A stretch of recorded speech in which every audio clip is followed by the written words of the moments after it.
ертеде бір шал мен кемпірдің қартайғанда көрген Жәмила атты ақылды зерек қызы бар екен.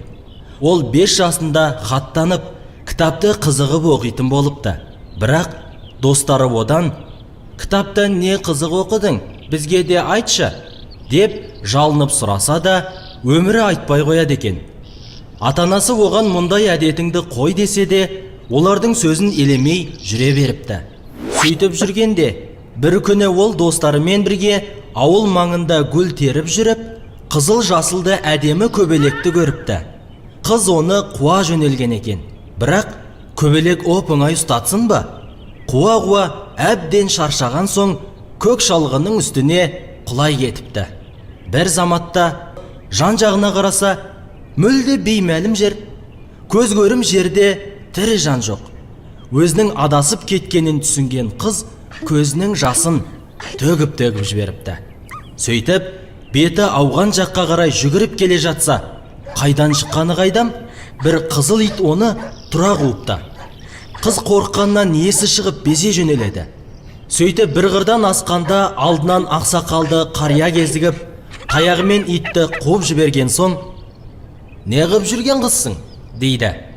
Жәмила қуанғаннан: «Әдемі көбелекті достарымның бірі менен бұрын ұстап алар деп есім шығып қуып жүргенде адасып кеттім», деп шынын айтып беріпті. «Қарағым, мен сен туралы достарыңнан көп естігем. Білгеніңді достарыңнан қызғанатының қалай? Егер мен де білгенімді қызғанып, сенің ауылыңның қайда екенін айтпасам, не болар еді? Ақылды адам қызғаншақ болмайды. Өзіңе қалаған игілікті басқаға қаламаған адам Аллаға иман келтірген болып есептелмейтінін есіңнен шығармақ ұлыным». «Ата, бірақ олар менен көп біліп, менің білімімді алып қояма деп қорқамын», депті қызғаншақ қыз.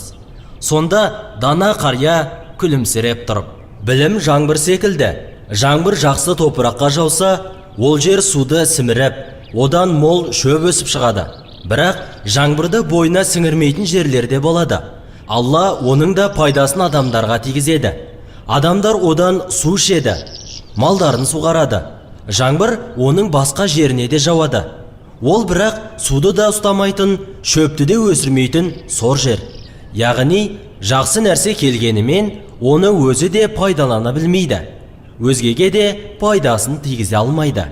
Ал сен болсаң, құнарлы топырақ секілді пайдалының бәрін жинап, өзгеге де пайдаңды тигізе біл». «Жарайды ата, ендігәрі мен қызғаншақ болмауға тырысамын». Сөйтіп, қария қызды ауылға дейін шығарып салып, өзі жолымен кетіпті. Атанасымен қайта қауышқан қыз қатты қуанып, қарияның сөздерінен сабақ алып, жаман әдетінен арылған екен.